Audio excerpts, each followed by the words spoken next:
Good morning and welcome to Roundtable. Happy Monday and welcome to the month of June as well. Wow, best month done, May. Yeah, right? We'll have to wait 11 whole months until you come back. Aye. All right, joining me this morning is my co-host, co-Gemini, Celine. And our special guest this morning is coordinator of the Cartagena Convention Secretariat, Christopher Corbin.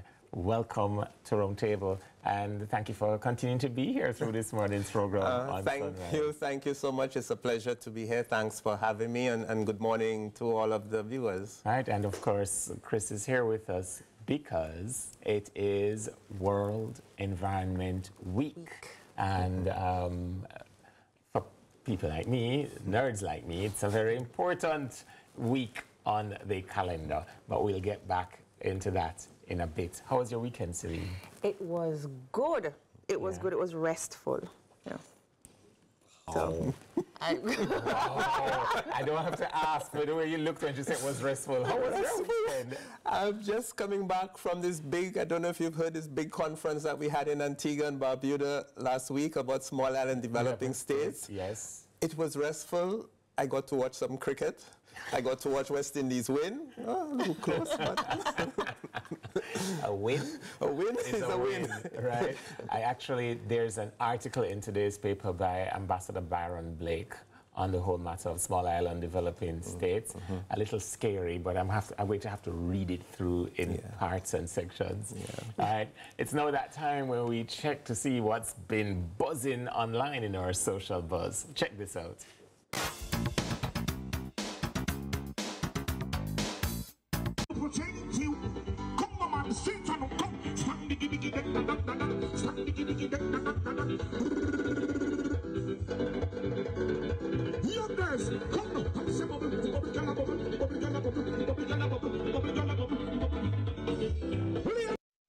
wow. So, I hope the camera got the reactions on Celine and Chris's face. So I'm going to start with you, Chris. Have you been noticing the evolution of funerals in Jamaica? Things are changing, aren't they? I mean, when I first came, I learned about the wake and what you had to do before the funeral itself, and okay, that's interesting way of doing it, but the funerals themselves now are turning into an event. An event. Quite is an event. Putting it mildly. And of course, I think last week they had the whole hologram news where at funerals you'll have the hologram of the person on the front of the casket now. Or when you go to the burial site, you'll have the hologram. Yeah, and then they leave these life-size photo on styrofoam in the cemetery, and I just can't imagine walking through. Well, why would I be walking through a cemetery at night anyway? So anything that happens to me is supposed to happen. Yeah. But so we do have the pre-funeral rites and rituals. It usually was a 9th night, which we just call night, and that was typically because the funeral would have been on the 10th day. So in some places, the 9th night is also the setup, but then you have the 9th night and the setup, which could be weeks apart. I realize, and you're expected to entertain and to provide food and drink throughout the process. Yes, it can be very, very, very protracted. But then the bizarre fashion that goes with it. Yes. I mean, yesterday, I don't mind saying, I attended a funeral where the pastor had to say to some of the mourners, you will have to stay outside because of your attire. And they agreed. Well, what choice did they have? The boss of the church said, you cannot come in here dressed like that. You know, but irreverent. All right, it's now time for a bag of things.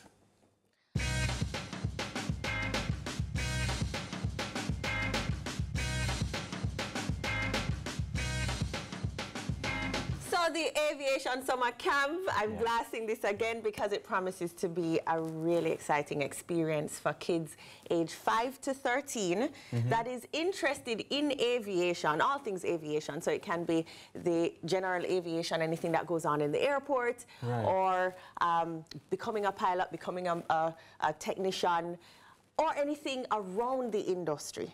Would they get time to like go into a cockpit and stuff like that? So they will, and they'll go to all the tours, NMIA, ATC, JDF, And they will learn about all the other jobs around the industry in tourism. Yeah. So it's good. It promises to be fantastic. Oh, great. And how long does this last? All summer long? 2 weeks. Oh. July 8th. so hold on. 2 weeks is good. So what do we do with the other seeming 500 weeks before school opens and recollects them and say, come back? There are other summer programs that I will endorse. Big up to, of course, ASWI, which is the Aerospace School of the West Indies, that's also having theirs from 13 years up.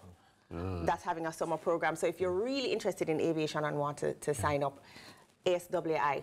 Can viewers tell us, I'm actually thinking about how to provide activities for children. Send them come, man. Send them come. Oh, thank you so much. Back in September, she's going to say, never again. I know. But hold on, I see something hot coming our way. Thank you, Abigail. It's the other Abigail I'm trying to find a camp for. Deep diving into ocean conservation. A conversation about conservation. Can you tell I've been planning that? Yeah, I realize. And maybe I want to add a caveat, because sometimes you say conservation. Yes. And people just think protection. Yes. Or that I'm not going to make any money out of this, or I'm not going to get a job, or why, how does this relate to me? This is for the tree huggers and the people who are only concerned about protection. You're so right. No, but seriously, and they think that we're going to try and put the entire globe in formaldehyde, so nothing changes. Nothing changes. No development. Look, that's funny. From the time we were put on this earth, the earth has changed. Yeah. We have to recognize that. But we also have to recognize that we haven't treated it too well. And the oceans we haven't treated well at all. And all of the signs show that, a lot of the challenges that we're having, from climate change to pollution to our coral reefs dying, that's going to affect us. It's going to affect our fishing. Yes. It's going to affect our tourism. It's going to affect our human health. And look at the drought that we are going through now. It's ridiculous. So we have to find that balance. Conservation, yes. Having some safeguards in place, yes. Restoration, yes. But we are a small island, so we also have to see where should we be investing? What type of thing should we be doing as a country? Right. It's weird because as small island states, we, especially here in the Caribbean, and June is also the start of the Atlantic hurricane season. So it's like we didn't do it. There's this song back in the day, we didn't cause the fire, but it's been always burning. So we didn't do it. Our carbon footprint is like nothing. Minuscule. But we are the test cases for the brunt of the effect of global warming. And the ocean is in my view, the most important indicator, because this big body of water that absorbs heat and provides oxygen and stabilizes the weather patterns across the globe is now saying, I have to hit back. Enough is enough. Enough is enough, and she hits back with quite a wallop when she hits back. And the thing is, I think what we have to realize as a small island that is not the major contributor to greenhouse gases and climate change is that it's one ocean. It is one ocean. As much as we say, well, this is the Caribbean Sea and this is the Atlantic, and so it's all interconnected. There are no barriers and fences between one part of the ocean and another. So it has to happen at multiple levels. So our governments go and they negotiate and say, oh, well, we're going to another big meeting. But these meetings are important because that's where our voices are heard. You saw it last week for the Small Island Conference. Small Island developing states made their voice known that we need special protection. We need special focus. And then we can't mitigate because we're not contributing so much. But we need to be able to adapt. Yes. And we need to be able to build resilience, which is how do we respond to these climate change impacts while trying to ensure, hey, whatever we can do to protect our space in that ocean, we need to do.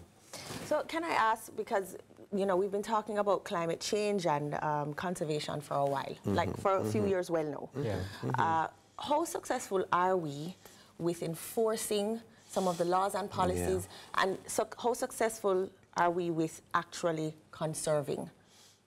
It's a good question. I wonder if as an exam teacher, if what grade? I mean, it's okay. It's not a failing grade. It's certainly not. It's funny that you mentioned exam. I'm thinking to myself, why didn't I put that down on the paper? So I'm thinking, I mean, there are efforts being made. I mean, if you compare to where we are with regard 10, 15, 20 years ago, you know, we have regulations now coming up. We have new policies coming up. Are they being implemented to the extent that they can? I would say no, probably not. Is the enforcement to the level that we would like? No, probably not. It's not hopeless, but I think we can do better. But I think we also have to evolve, because the pressures are different constantly. Every day we're getting sargassum as an issue. 10 years ago, we weren't worried about sargassum on our beaches. 10 years ago, we weren't talking about some of the things we're talking about today. So 10 years ago, we had beach in Hampshire. So you have, you know, so you have to be able to see, hey, we have policies, but after 5 years, after 10 years, let's take a look. Are they still working? Are they still fit for purpose?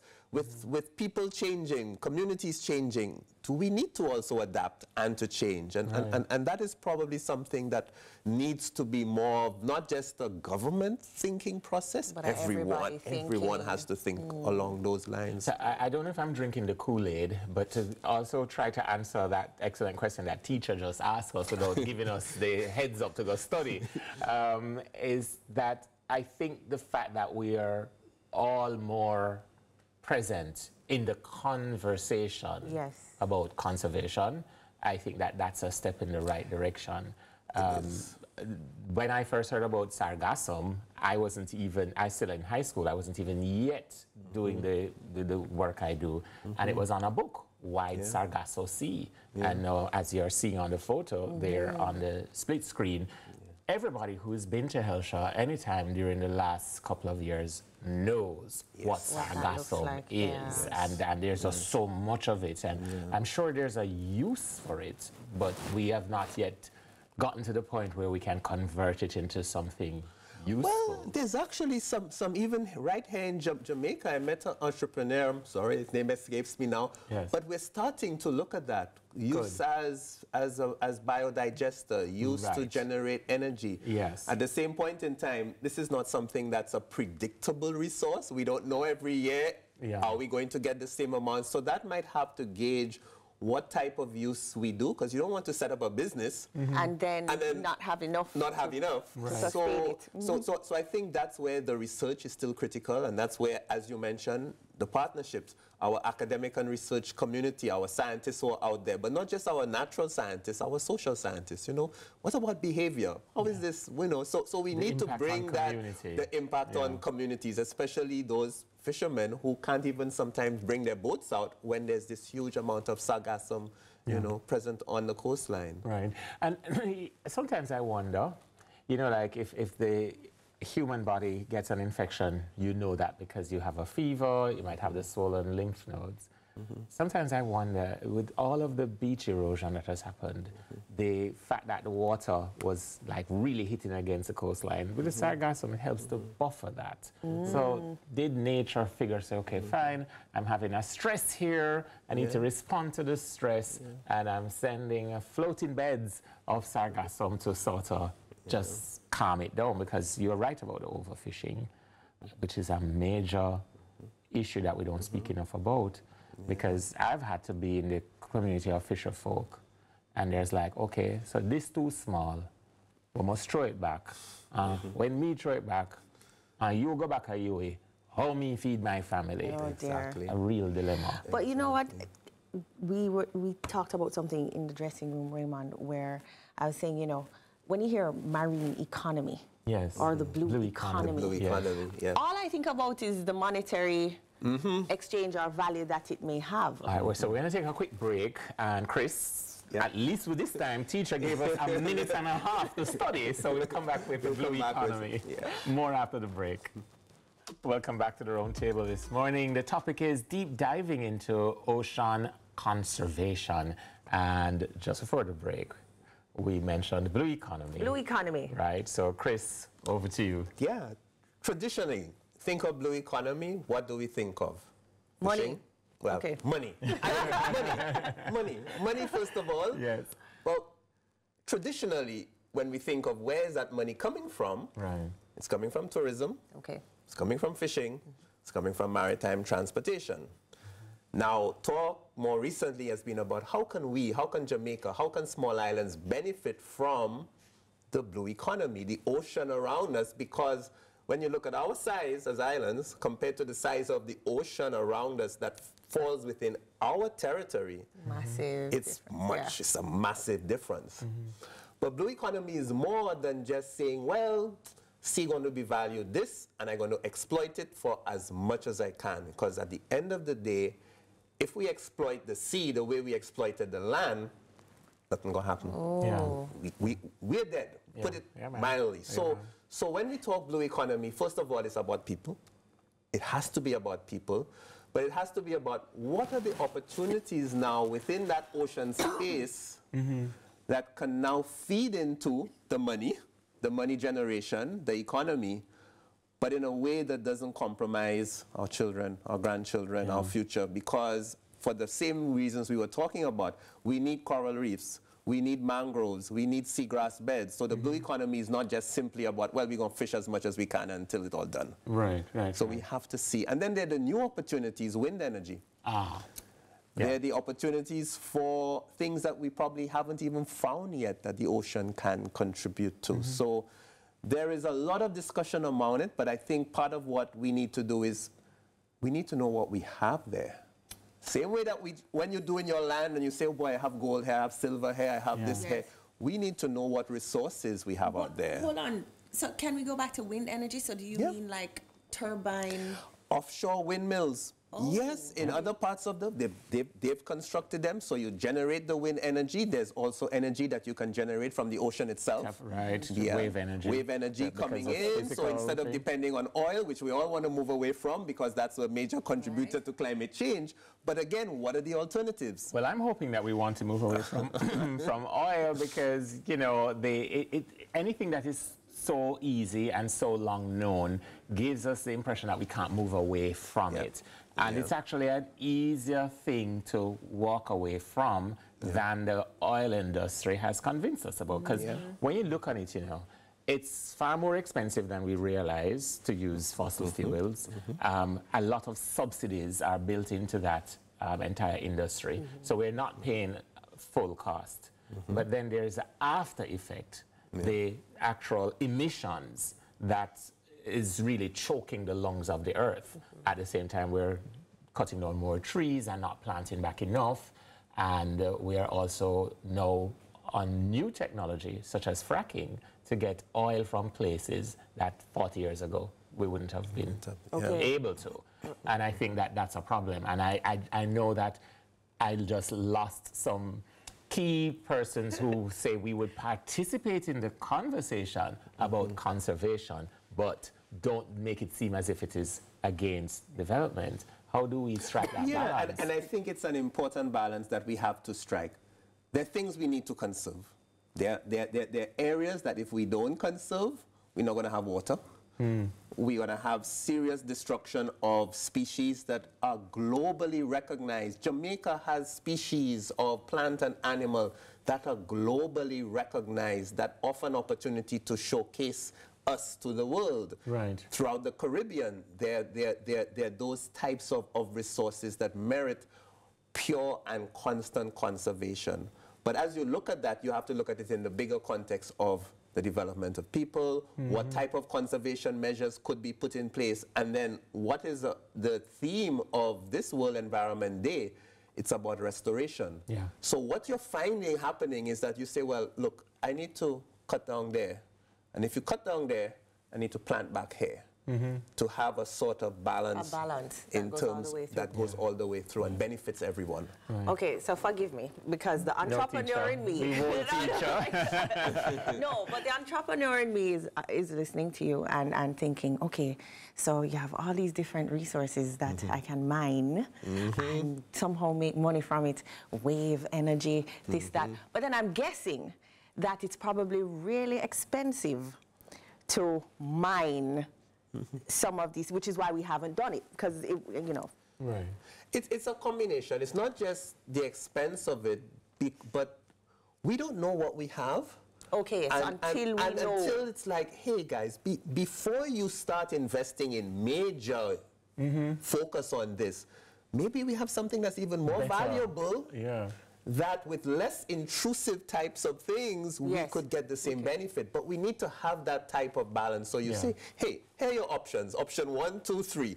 3 may make a little bit more money, but it'll last you 10 years and then it's gone forever. Yeah. Then you've completely destroyed the resource. And the thing is, right now, we are learning how to do it better, at the same time trying to figure out how to restore and correct some of the errors damage that we've done. And so a lot of things have to happen at the same time. There was no other period in global history when there was such a high level of information, even though we still need to know more, but a high level of information about the impact some technologies and some industries and how we exploit the nature will have. When you had the Industrial Revolution, they didn't have the science we have today. Yes, I'm not giving them a free pass, but then we can't convict, even though they say ignorance is no excuse. But, okay, so I know you said we don't know what we have. So is that a knowing on a global scale where we really, as humans, don't understand the resources we have in the waters? Or is it, as a region, we really haven't mapped? Yeah, I would say it's a bit of both. Certainly, there's less data and information available for developing country regions like ourselves. Right. We don't have the technology or the expertise, and it's costly, as you rightly said, to go out and start doing the surveys and so on. So this is the sort of partnership that we really need with the North, the developed countries who have the technology, have the scientists. Not that we don't have our scientists, so when that happens, it has to be partnerships. We had maybe a few years ago a research vessel coming through trying to monitor the amount of microplastics. Those are those very microscopic plastic particles that basically are in all of us now. And trying to determine where is it in the Caribbean Sea. I'm so happy that we have to take that quick break, because just now when Chris said these microplastics are in us, but hold that thought, it's time for another break. Stay tuned. As you know, when we come back, final thoughts. Thanks for staying with us. Time flies when good things are happening, but you know what time it now is. It's time for final thoughts with Professor Celine and Chris and I. What final thoughts, Chris? We need to change the narrative. We need to change how we communicate. I really think this type of conversation is more important than all these technical terms which persons are not getting and not understanding what it means to them. So we need to really communicate a lot more simply that all is not lost. Environment days and World Ocean Day is an opportunity to remember, just feel the environment around you, feel the beach around you, feel how important that is to you. Forget everything else. And then why do you need to preserve this as part of who Jamaica is, as part of who we are as small islands? We at UNEP are committed to waving the flag, continuing to remind everyone, hey, don't forget World Environment Day Wednesday, World Oceans Day is on Saturday. But more importantly, we have to see why that is so valuable for us in terms of our future and our lives today. Awesome. Chris, thanks, Prof. I think, Professor, the most important thing you said is to communicate it simply. When I think about world conservation or the marine economy, I think about a few very limited things. And that's because, the name really doesn't explain all of what it is. And so simplicity is really the key to us understanding more. And every time I talk about the marine environment, I learn something new. I'm learning now about microplastic. And so thank you so much for being here. My pleasure. Thank you. Thank you for having me. Well, for me, I guess we'll call this a shameless plug, but I am really, really, really grateful to CVM for giving prominent space to conversations like these. And just remember that the big events for this week are on Wednesday, which is actually World Environment Day. And I will, like today I wore blue economy, talking about the oceans. Watch me in full green on Wednesday. Interpret nothing more than the fact that it's about the earth when you see me on Wednesday. That's a wrap for the round table today. Please enjoy the rest of your Monday and the rest of your week. Sunrisers, go forward into the world and remember, be good, be on purpose, and don't leave your water bottles in your cars and then go back to drink from them. We'll explain more of that in subsequent broadcasts.